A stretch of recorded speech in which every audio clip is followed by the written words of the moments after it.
Hello ladies and gentlemen, and welcome to another HTML template giveaway. So this one is a simple client testimonials section for your website. In case you have a section like this, you can just grab this and add it to your website. So let's see how we can create something like this real quick. If you don't want to follow along, you can simply click the download button. There's a link in the description to many templates and this particular one as well, so you can click that and download the template. Also, you can click edit template in there to edit the template if you wish to change something. And for you to be able to change something, you must be able to use this template editor, which is not difficult to learn. So we're going to see how we created this in the first place, so that if you want to edit, you can go ahead, click edit and edit something. Okay. And also, of course, this thing is responsive as always, so you can see as far as it can go. All right, so let's begin real quick and create it. So to begin with, click the link in the description for the software here. It's free online software, so you can use it. So I'm going to click add element here on my new page. You go to empty and put the empty background. I want a specific color, so I'm going to click on properties, select it. And here on the background, I'm going to put the hash 222. That's the color we're going to be using here. While it is selected, I'll go to padding and put at least 10 pixel padding, and then add an empty div here. So that empty div, I want to remove its width, complete width, by clicking the X there. I want to give it a maximum width of 1200 pixels. Go to margin, select margin auto. And then while it's still selected, I'm going to add in components, I'm going to add an H1.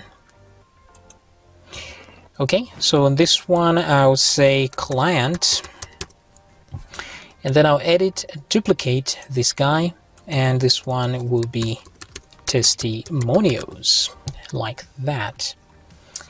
And then while this is selected, the text, I'm going to shift select the other text and put margin 0 there. So then select the main thing, go to height, remove that height, and then go to display flex, like so, and then change, make sure the wrap, put it on no wrap and go back to wrap, because we want the wrap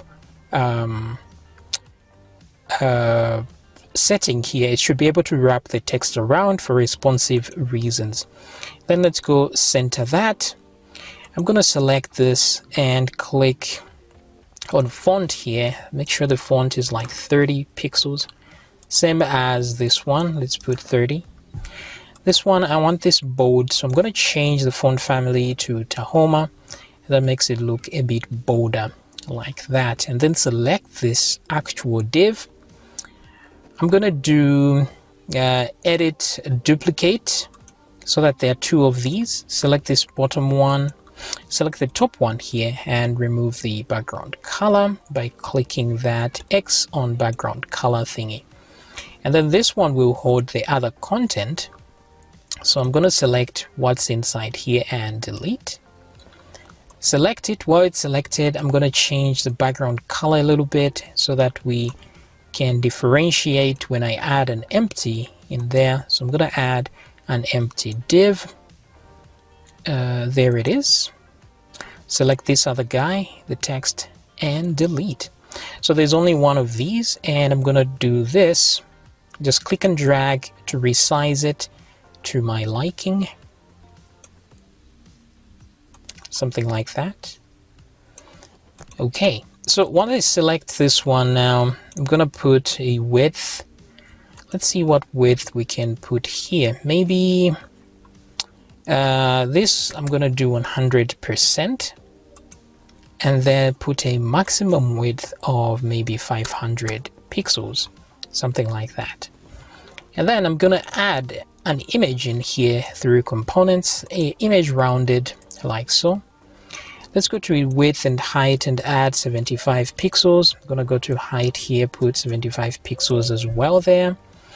Let me go to margin and let's add some margin here, maybe 10 pixels like that. There's padding on this thing, I guess. I think I'll leave that for now. Let's see margin here.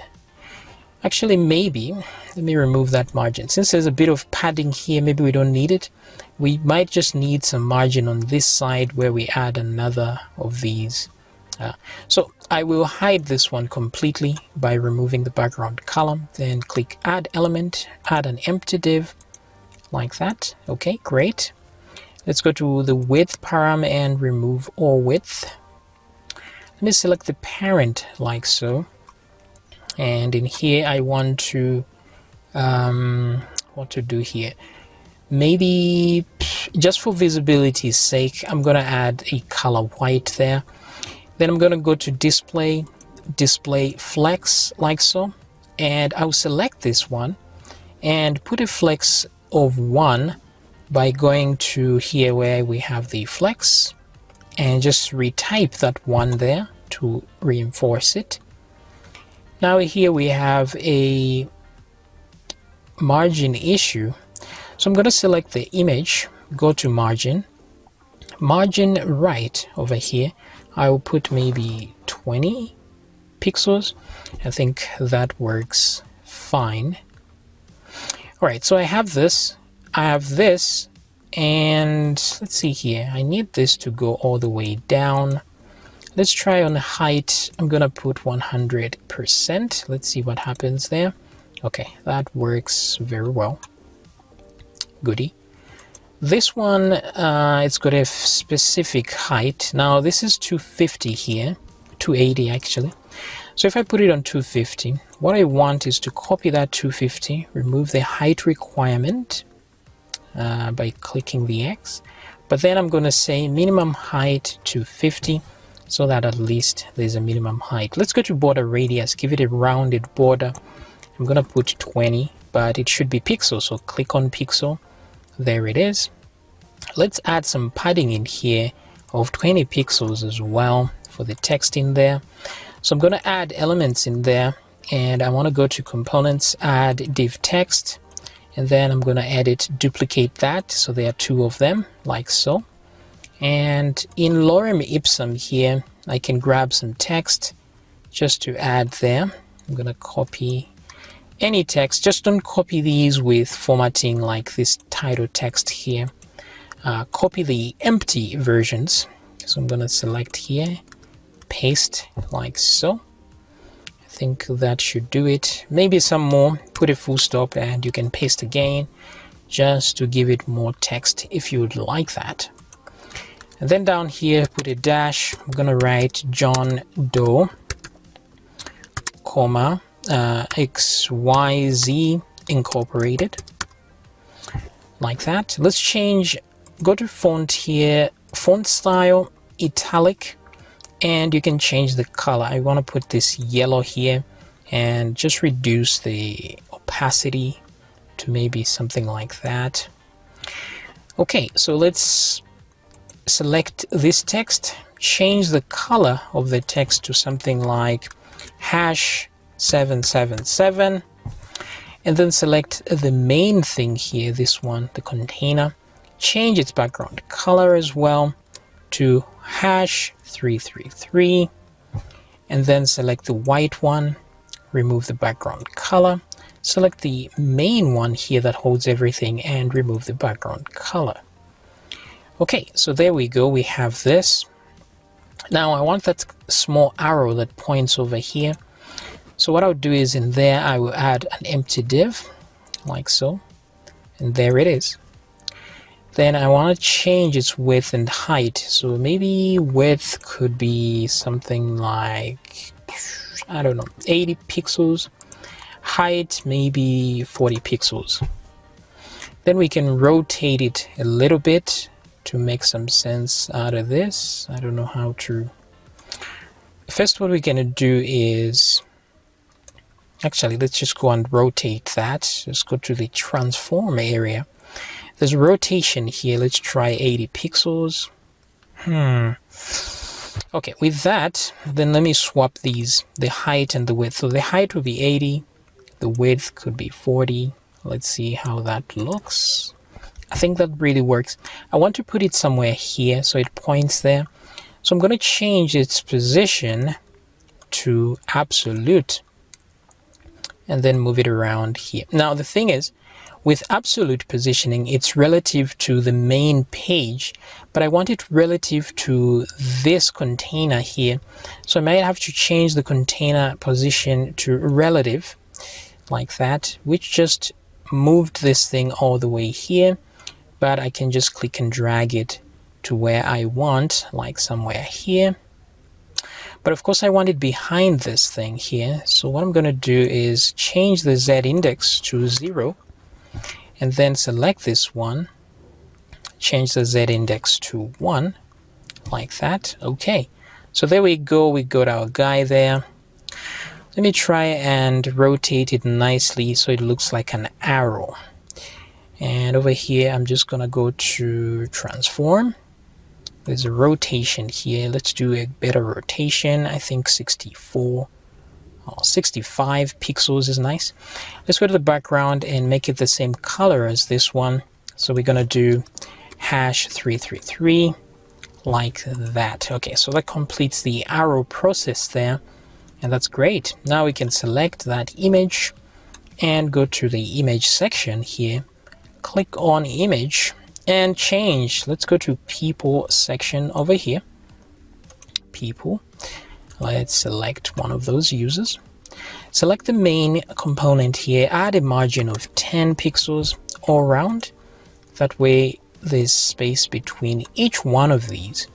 And now the remaining thing is just to simply duplicate this. I'm going to go edit, duplicate, duplicate, duplicate, duplicate, duplicate. And there we go. Look at that. But then let's select the main thing here. Let's go to its height and remove that height requirement, which is great now. And then I can now select images over here and just change them to the ones I want. So click on image. Let's select a different person over there. Select a different person. So just keep selecting people in there to just show some variety. And that's pretty much it. Great. That is great. So now what I want to do is do a sample preview. So I'm going to go File, Preview Page. Let's go to the preview. And this is what we get, right? So, of course, you can make all the adjustments you need. Maybe too much text over here. And also, I think the text size is quite large. So I'm going to select these, just shift select these guys like so, like that. Let's go to properties and font. Let's just maintain it at 14. So we're going to retype that 14 pixel like this. Let's go again, File, Preview, and that looks much better. So there we go. Things looking great. Now let's see how responsive this is. If we go to More Tools, Responsive Design, like this, and there we go. Look at that. Very responsive. Great. Now, if you really want to responsiveness to go to a whole new level, you could, at this point, maybe somewhere here. Where is this? Somewhere here. We want our these guys to go over there.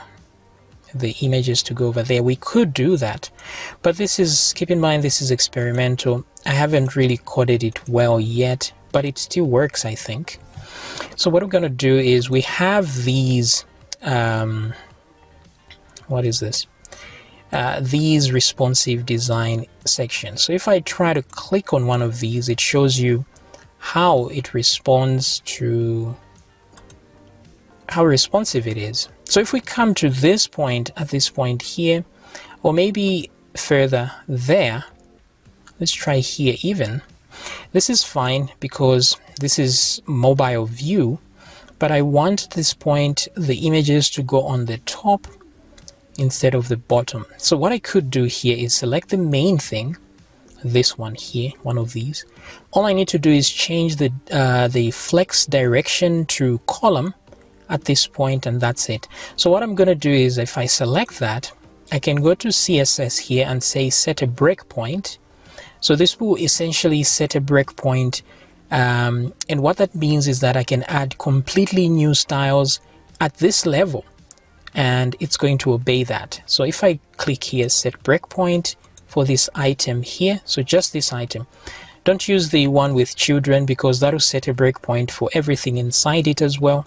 We just want the breakpoint for the container itself.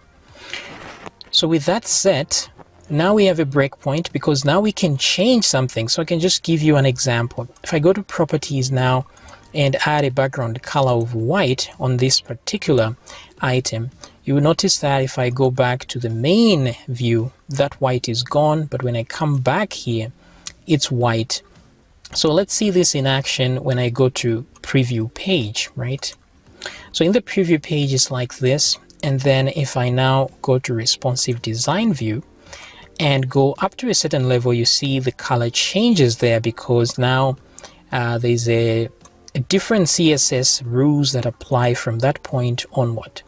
So let's go back there. Well, that is still selected. So this is not what I wanted to do.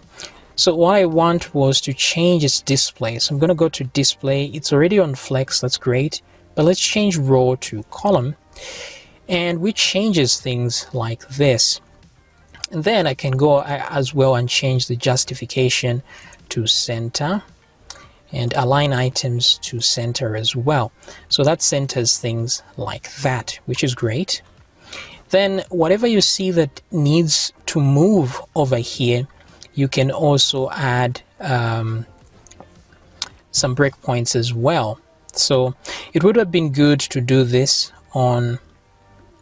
before I made duplicates. So let's just see how that works. I can select this as well. I need to add a breakpoint as well. So I'm going to set a breakpoint for this item. And then let me go to width and height. So everything you set a breakpoint to will now have different styles from that point to the... So if let's say I set a breakpoint on the tablet format here, it means that CSS will apply from the tablet to the mobile. So anything from here is replaced by anything this end. So if I add on the laptop, then it's going to work for laptop up to mobile and so on.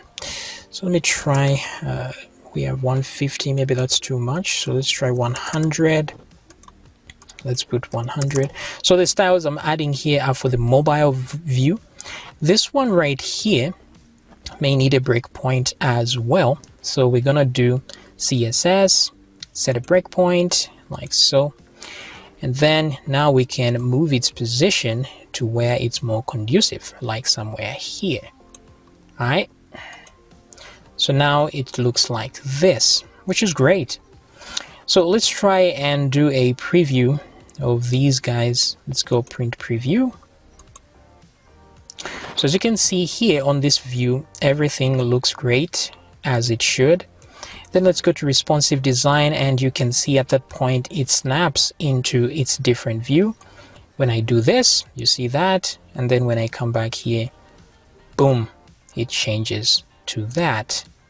Okay, so you can do all kinds of stuff here to suit your needs. But now the problem is the thing that I've created here,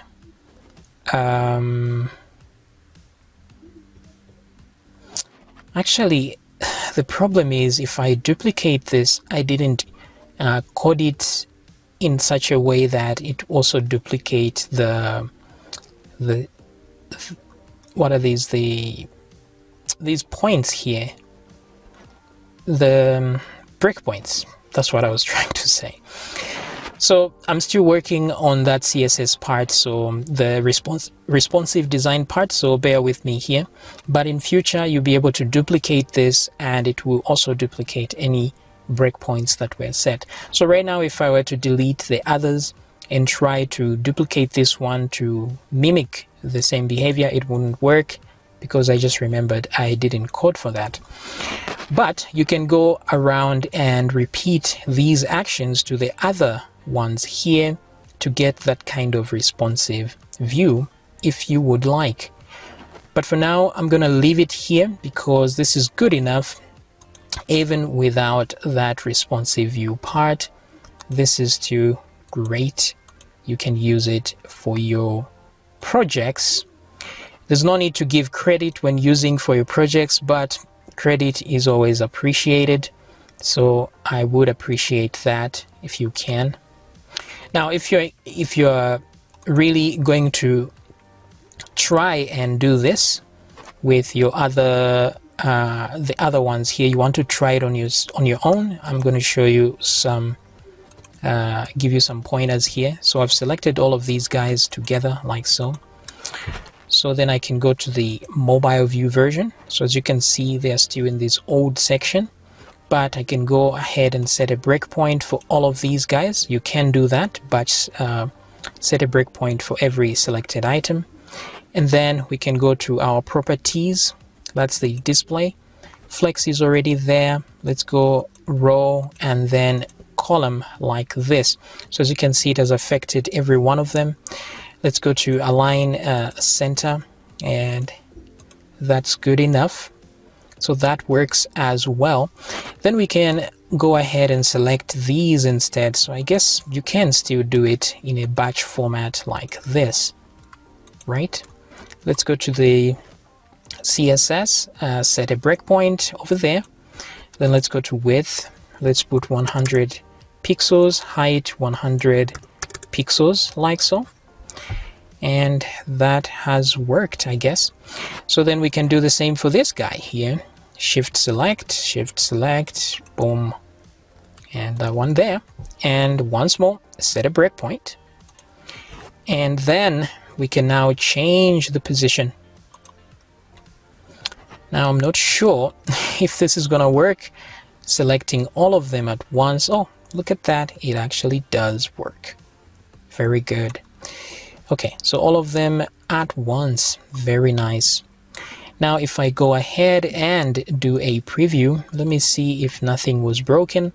It doesn't look that way. So let's go to this responsive design, and you can see it's doing quite well actually. So let's go boom, boom. Okay, very, very nice like this. Alright, so that does it for our tutorial. You can now save the tutorial if you want. So this one is, I'm going to call it Testimonials tutorial, and save it. Then I can go ahead and download. So just click the download button to download your finished product and use it in your project. Alright, so hopefully you have learned something here, or if at least you haven't learned something, you can just download the template and use it. Alright, so I'll see you in another tutorial.